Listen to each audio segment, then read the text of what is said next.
Bien, damos inicio al curso de ética profesional y aperturamos la primera parte de la guía de estudio número 1 de esta unidad, con el tema, una vez más, de ética profesional. Recuerda, el curso se llama ética profesional, solo que ahora vamos a ver algunos puntos relevantes de la ética profesional o de la deontología, que es el segundo nombre con que conocemos a la ciencia que va a estudiar y nos va a dar a conocer deontología, nos va a dar a conocer la manera correcta de desenvolvernos en relación a nuestra profesión. En la guía número 1 de la primera unidad vimos qué era la ética y dijimos que la ética es una ciencia. El objetivo de la ética es estudiar la conducta y establecer las normas a las cuales debemos sujetarnos de acuerdo a nuestra profesión. Acá nos da una vez más el concepto de qué es la ética profesional y dice: pretende regular las actividades que se realizan en el marco de una profesión. En este sentido, se trata de una disciplina que está incluida en la ética aplicada, ya que hace referencia a una parte específica de la realidad. La ética profesional, dice, está constituida por el conjunto orgánico de derechos y obligaciones morales, deriva sus finalidades y normas específicas de la condición básica de persona en armonía con los anexos que implica exigencias del bien común. Entonces, le voy a explicar. Ahorita en la guía número 1 vamos a hablar de qué es la ética profesional en relación a la profesión, porque a partir de la guía número 2 en adelante vamos a empezar a estudiar las relaciones industriales. Le expliqué que las relaciones industriales, hay 3 clases de relaciones: relaciones industriales, relaciones públicas y relaciones personales. Indistintamente a los 3 tipos de relaciones, cada uno, de acuerdo a nuestra profesión, manifestamos nuestra ética profesional.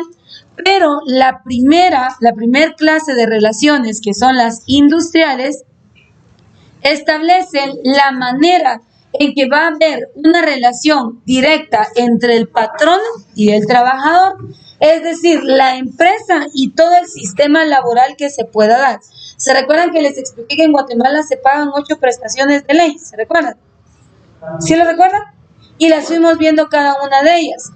Les expliqué, entre ellas están las vacaciones, el aguinaldo, la bonificación incentivo, la indemnización, la cuota patronal IRSTRA, la tasa INTECAP, INTECAP, ¿qué otra? Se me fue la otra. La cuota patronal X y el bono 14. Son 8 prestaciones de ley. Entonces, el Código de Trabajo, a través del Ministerio de Trabajo, regula esas relaciones industriales.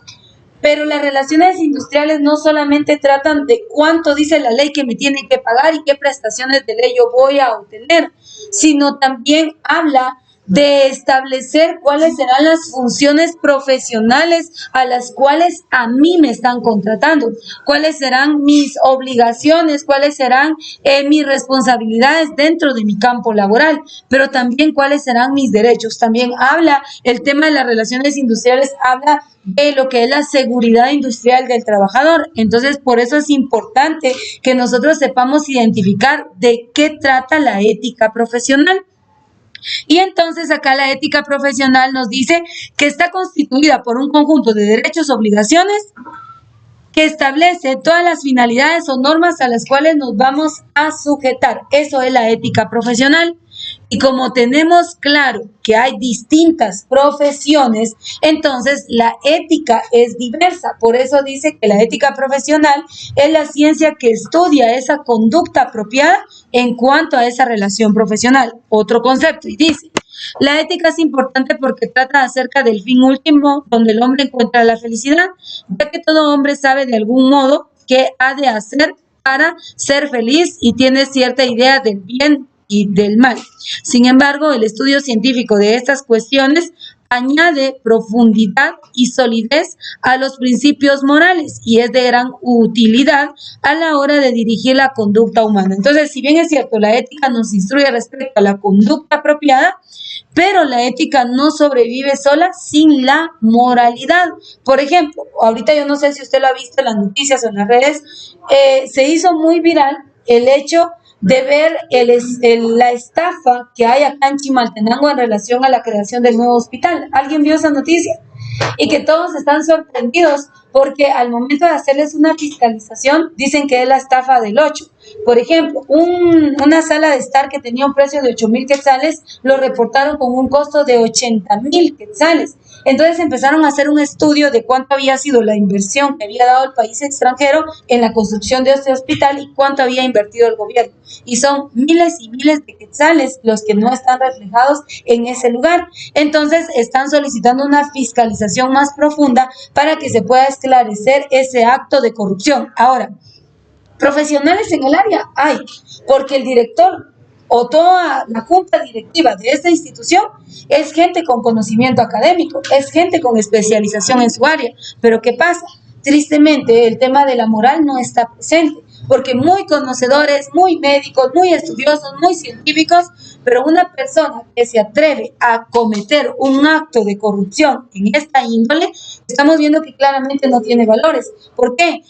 Se les pide a las personas que son internas en los hospitales que lleven su medicamento, cuando el Estado tiene como obligación que surtir esas necesidades básicas, porque nosotros pagamos impuestos. Usted y yo de manera indirecta estamos pagando impuestos. El problema es que no hay moral en la profesión. Por eso aquí nos dice claramente de que si bien es cierto, la ética va a regular esa conducta del bien y el mal, va a establecer que sí, que no, pero la moral va a ser la que va a permitir que nuestra ética sea apropiada o sea correcta. Acá dicho esto y estudiado ya anteriormente el tema de la ética, vamos a hablar de la profesión.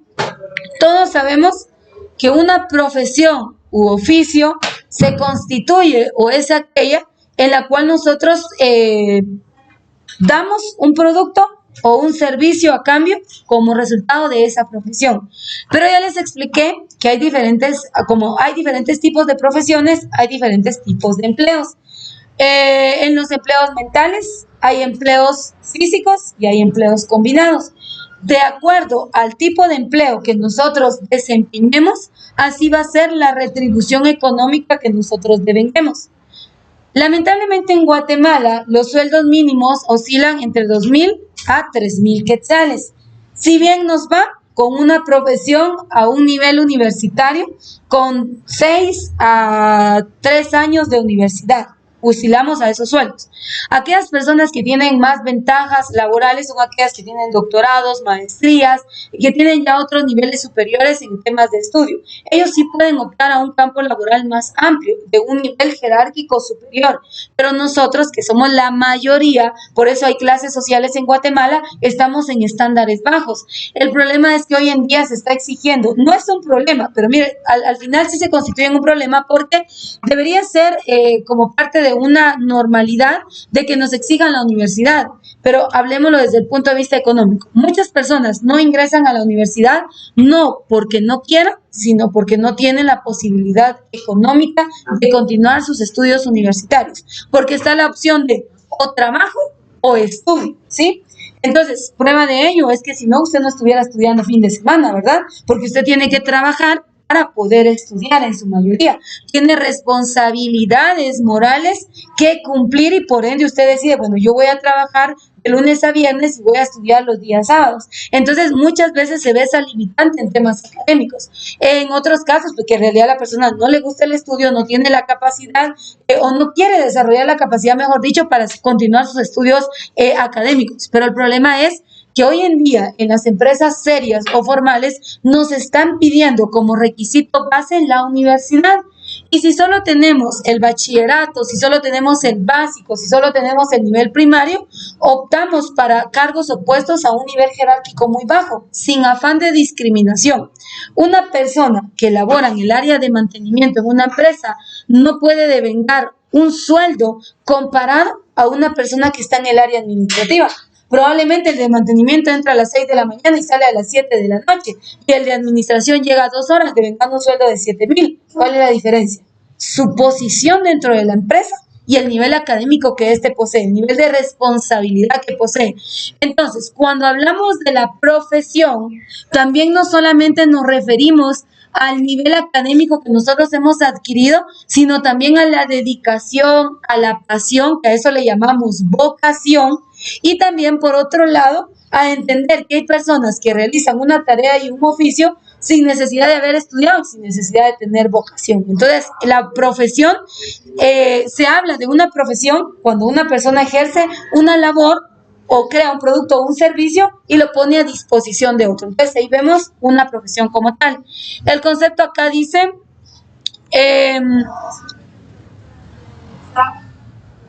está habilitado en la plataforma. Es que no me dijo nada más.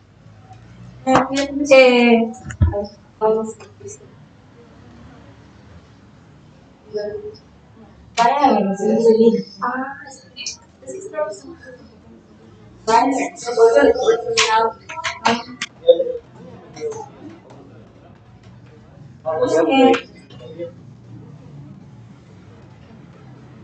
no es la plataforma.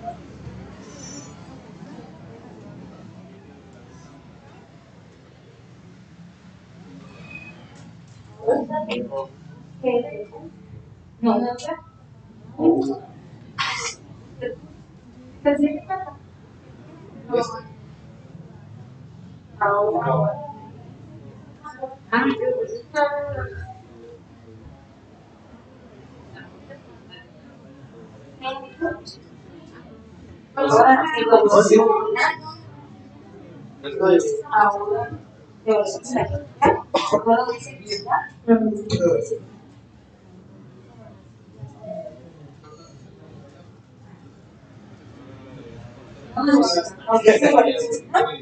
luego, donde dice actividad evaluación final, luego donde dice actividad, ya se dice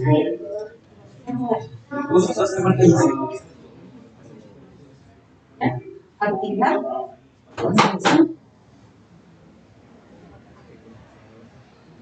el momento de intercambio.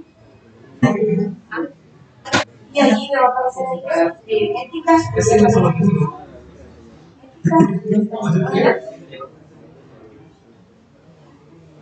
Bueno, entonces les decía, acá el concepto nos dice qué es la profesión y dice prestar un servicio específico a la sociedad por un conjunto de personas que se dedican a ello de forma estable, obteniendo así su sustento, formando con los otros profesionales un colectivo que tiene el control del ejercicio de la profesión y acceder a ella tras un largo proceso de capacitación teórico-práctica, de la cual depende la acreditación o licencia para ejercer dicha profesión. Entonces, la profesión es cuando usted hace cualquier tarea u oficio y usted está ofreciéndole algo a alguien más. Ahí se constituye una profesión, haya o no haya estudiado, tenga o no tenga vocación.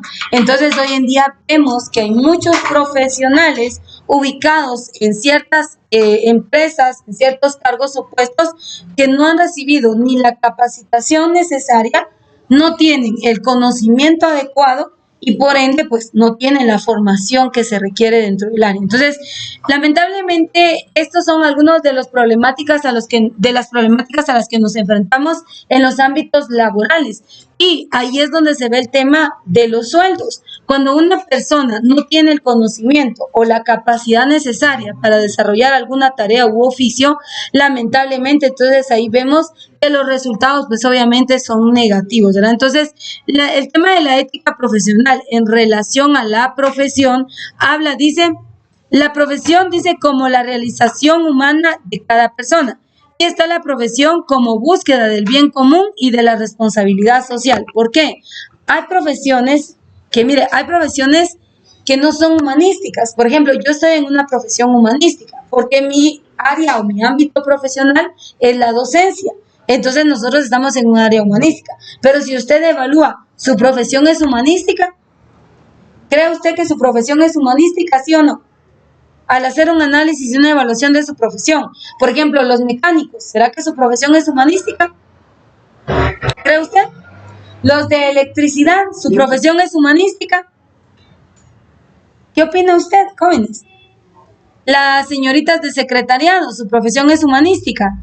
Entonces, analice su profesión para saber el nivel, porque cuando son profesiones humanísticas, el nivel moral es ahí entonces donde se activa más el nivel moral por el campo laboral que se tiene. Por ejemplo, una trabajadora social.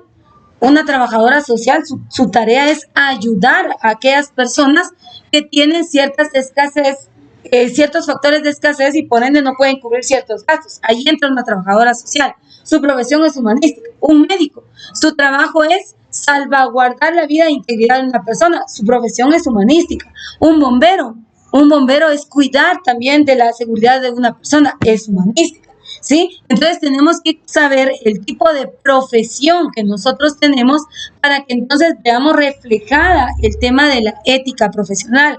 Por ejemplo, un perito contador, su profesión no es humanística, es comercial, pero se aplican muchos valores. ¿Por qué? Un perito contador sabe que no puede haber un déficit de 1 centavo, porque así como puede ser 1 centavo, puede llegar a ser 1.000.000 de quetzales. Y además de ello, si hay un desfalco de dinero, su récord o su credibilidad humana se vería marcada. Entonces, a una persona que maneja dinero no le conviene tener manchado su récord crediticio. Entonces, tenemos que saber analizar qué clase de profesión nosotros tenemos, cuál es nuestro campo profesional y hacer una evaluación que respecto a esa clase de profesión, al nivel de desgaste de nuestra profesión, así es el tema de las relaciones industriales. Usted no puede pretender devengar un sueldo mayor. Vea, hay una profesión por vocación, que era lo que yo le decía. Entonces usted tiene que evaluar, bueno, yo estoy desarrollando una labor por vocación para los que ya trabajan. ¿Sabe cómo se da cuenta usted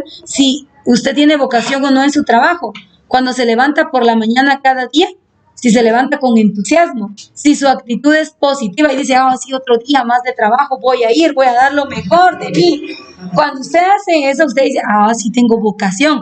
Aunque el trabajo sea pesado, aunque el ambiente sea tenso, usted lo disfruta, usted ama su trabajo. Cuando usted realiza una labor y al final ve su trabajo terminado, usted dice, respira como de satisfacción, lo logré, lo hice y fue gracias a mi trabajo. Cuando usted hace eso, cuando usted disfruta, así sea, por ejemplo, no sé qué labore usted, pero así sea agarrar una escoba y usted hasta sirve para barrer, usted se va a dar cuenta que usted labora con vocación. Sí, de repente tiene música ahí de fondo, ¿verdad? Y usted hasta se mueve, baila, y usted hace eso, usted dice, sí tengo vocación. Pero si usted está mal geniado, usted está tirando todo, le contesta a su patrono, no le pueden hacer algo porque ya explotó como un volcán, dése cuenta que está en una profesión errada y usted puede resultar frustrado porque usted no está laborando de acuerdo a una identidad profesional. ¿Qué está haciendo? Habla y habla. Vamos a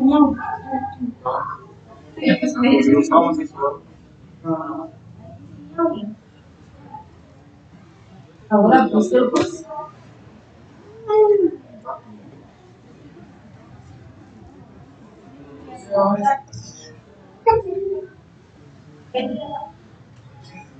entonces se le parece como esto, ¿no? Para poder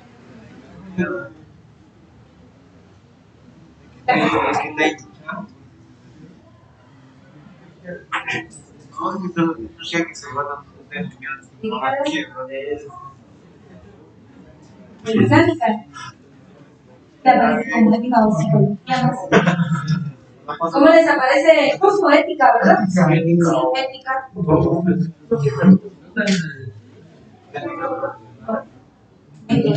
No, está en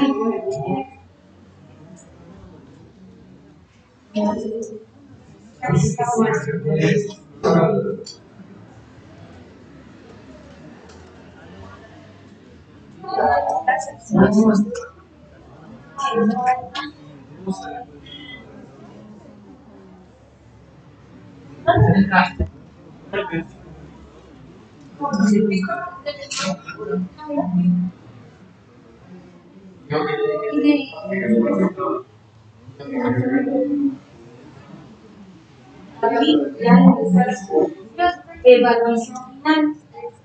Sí. Y ya, solo una vez para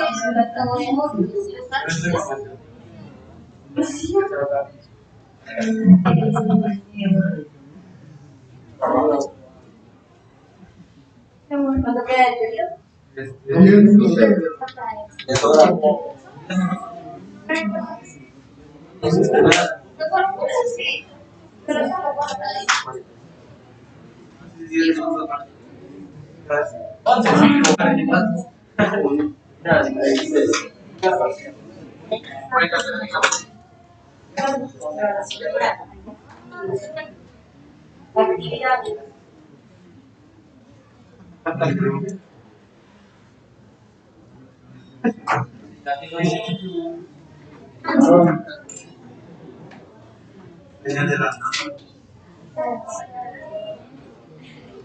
Actividad.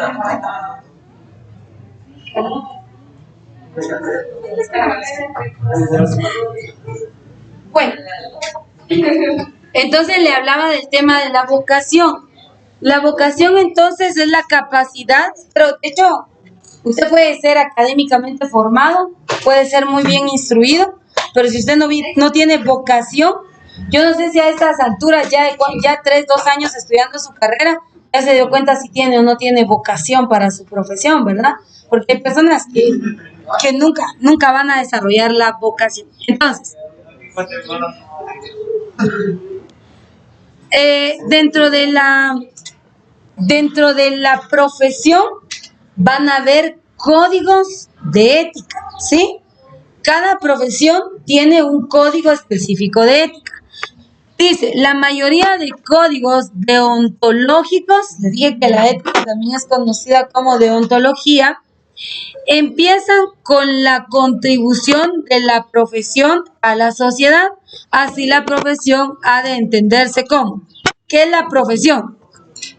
Una ocupación laboral especializada con un fuerte sentido moral, el espíritu de servicio a la sociedad, la ayuda a los demás sin esperar recompensa. 2. Hay en el profesional un sentido de vocación o llamada a ejercer dicha profesión. Y 3. El espíritu de servicio a la sociedad será el rasgo distintivo de las profesiones futuras más reconocidas socialmente. De aquí a ¿cuánto queda para que se termine? Unos 6, 7 meses. Usted va a estar en el acto de graduación y ahí le van a pedir que usted juramente a su profesión. Cualquiera va a decir, ahí es un chiste, y sí levanto la mano y solo por cumplir en el acto de graduación, sí juro, sí juro, sí juro. Pero cuando usted es consciente de la responsabilidad profesional que tiene, no solo se trata de un acto de chiste, porque imagínense entonces, ¿qué pasaría con los médicos? ¿Y usted cómo juró? Comprometida con mi profesión. Por eso le digo, mire, pues, por eso aquí estoy hablando de que cada profesión tiene un decálogo o tiene un código. Por ejemplo, le decía, el compromiso y el decálogo más fuerte de un médico es salvaguardar la vida y la integridad de una persona. El médico no se compromete a mantener todo esterilizado. El compromiso del médico no es memorizarse todos los componentes de un medicamento. El compromiso de un médico es, él se compromete con la sociedad en el sentido de que de él dependerá cuidar la vida de una persona. Ese es su decálogo de profesión, ¿sí? Entonces, por ejemplo, los mecánicos, ustedes tienen un gran compromiso moral, que si ustedes, fíjense, les voy a contar una experiencia personal. Yo di mi carro hace como unos 2 meses atrás a que lo repararan. Lo di, me lo repararon, me lo entregaron y me lo entregaron mal. Éticamente hablando y profesionalmente hablando, esta persona ya me va quedando mal 2 veces. Mi responsabilidad como cliente era llegar y cancelar el servicio. Su responsabilidad como profesional, ¿cuál era? Entregarme un servicio bien hecho. Pero pasa a ser que ahorita, hace 15 días atrás más o menos, yo iba manejando, llegué a una esquina, Y de repente quise como dar de retroceso y el carro ya nos dio. Yo dije, ¿y aquí qué está pasando? Logré sacar el carro de esa cuadra. Cuando me quedo viendo hacia el frente, al medio de la calle dejó tirado todo el aceite de la caja. Imagínense, ¿qué hubiera pasado si yo no me doy cuenta y le sigo dando? Yo puedo llegar a fundir mi carro por la irresponsabilidad de una persona. En eso, gracias a Dios, no era nada de riesgo. Pero ¿qué hubiera pasado si hubieran sido temas de freno y no me hubiera dejado bien los frenos? Yo me voy a matar y él qué. ¿Dónde queda su nivel de ética profesional? Más allá, por eso le digo, cada profesión tiene un decálogo, tiene un código de ética. Por ejemplo, yo me gradué de bachiller en turismo, esa es mi profesión a nivel medio. Cuando yo me gradué de bachiller en turismo, mi ética o mi decálogo de mi profesión es en relación a la atención que pueda tener un turista en Guatemala, ¿sí? Pero de mí no depende la vida y la integridad física y moral de ninguna persona, sino simplemente de guardar, de promover y de cuidar los valores culturales y naturales que posee mi país. Ese es mi decálogo y de mi ética profesional. Por eso le digo, cada profesión tiene un grado como de exigencia para poderla realizar. Imagínense las personas que elaboran productos químicos. Todas esas personas, o por ejemplo los que procesan alimentos, ellos tienen un gran decálogo de la ética de su profesión. Con un elemento, un químico, un condimento que ellos coloquen de más o de menos, de ellos dependerá que intoxiquen a una población en general. Entonces, por eso hablamos de que cada profesión tiene una ética. Y cuando usted se está graduando, le dicen, ¿promete usted comprometerse con la sociedad? Sí, juro. ¿Promete usted? Y entonces ahí está uno, sí, juro, ya todo está jurando. Porque entonces uno hace un compromiso, pero en el momento puede ser, es el acto de graduación ahí. Pero moralmente y conscientemente hablando, ¿será que yo estoy cumpliendo con mi profesión? Entonces, ese es el decálogo o el código de toda profesión. Y habla de que usted desarrolló una profesión. Aquí lo dice claramente, es la ocupación laboral que usted tiene, es el desarrollo de su vocación, pero también es la entrega al servicio que usted da a la sociedad. Entonces, una profesión no es solamente que usted se prepare y estudie en un nivel académico. Fíjense que hay muchas personas que han estudiado de mucho y no laboran de lo que han estudiado, ¿sí? Es decir que, por ejemplo, yo me gradué de bachiller en turismo, en la universidad también estudié el técnico de licenciatura en turismo y gracias a Dios, pues ahora estoy laborando y dando clases de turismo. Pero imagínense que yo hubiera estudiado turismo y esté trabajando para un banco. No tendría sentido, ¿verdad? Entonces, ¿para qué tanto profesionalismo? ¿Para qué tanta preparación? ¿Para qué tantos años de desgaste y de estudio si no voy a ejercer mi profesión? O lo más fuerte, ¿para qué invertir tanto dinero si al final no voy a trabajar de lo que yo estoy estudiando? Entonces, por eso es importante hacer una evaluación y decir, ¿realmente me voy a preparar o estoy estudiando de lo que a mí me gusta? ¿Realmente me estoy capacitando o especializando en mi profesión? Porque de ahí depende que usted desarrolle su vocación. Yo no soy maestra de profesión, se lo he comentado, nunca estudié magisterio, pero llevo ya 10 años laborando en el ámbito docente. Yo entré acá en el año 2013 a ejercer como maestra y de ahí para acá he aprendido mucho de la profesión de un docente. A Dios gracias, he desarrollado la vocación laboral. A veces, obviamente, la atención, los alumnos, los problemas que si entienden, que no entienden, que esto y que lo otro, pero al final del día hay una satisfacción y uno dice, he logrado cumplir con mi objetivo. ¿Y cuál es mi objetivo como docente? Preparar, enseñar y guiar en el campo profesional a los graduandos. Fíjense, a mí alguien me hizo una pregunta esta semana y me decía, ¿darías clases a primaria? Y mi respuesta fue no, yo no trabajaría con niños de primaria. ¿Por qué? Porque siento que no tengo paciencia para los niños chiquititos, 1, 2, no tengo creatividad, imagínense con los niños que hay que hacerles dibujitos, que cantos, que juegos, que esto, que lo otro, y yo no me siento capaz de enseñarle a un niño. Además, un niño es muy delicado y usted no le puede enseñar cualquier cosa al niño, porque el niño absorbe todo lo que usted le está enseñando. Entonces, yo creo que no tengo la vocación ni la preparación suficiente para elaborar a un nivel primario. Ahora, con los jóvenes, pues ya es otro tema, ¿verdad? Ya podemos hablar más abiertamente, más libremente, ya son adultos en su mayoría. Entonces, creo yo que el trato pues es un trato generalizado, ¿verdad? Entonces, creo yo que el nivel cambia demasiado. Entonces, ahí es donde usted se da cuenta si está o no laborando con vocación. Es muy importante que logre usted identificar en el desarrollo de su profesión, que usted logre identificar si tiene o no tiene vocación profesional. Y si no tiene, fíjense, mi hermana se graduó de perito contador a nivel diversificado. Ella cuando estudió en ese entonces y en la época, era cuando solo habían dos carreras, o perito contador o magisterio. Y mi papá le dijo, perito contador. Era aquella época donde los padres decidían qué era lo que usted iba a estudiar. Y entonces mi hermana, forci obligatoriamente, estudió perito contador. Se graduó de perito contador, llevó la contabilidad de 2, 3 empresas por un par de años, pero luego dijo, esto no es para mí. Yo no me visualizo trabajando números para empresas, no quiero. Y se salió, y entonces ella, para ya decidir la universidad, ahí sí ya no decidía ni papá ni mamá, sino era su decisión, y entonces ella dijo, voy a estudiar la licenciatura en pedagogía y educación administrativa, y se metió a estudiar pedagogía, y estudió toda la carrera de pedagogía, se graduó de licenciada en pedagogía y administración educativa.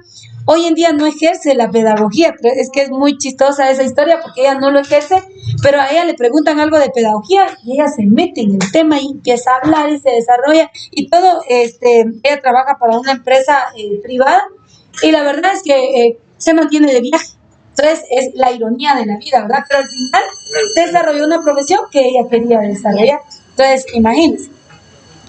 Bueno, concluimos con esto entonces la clase del día de hoy.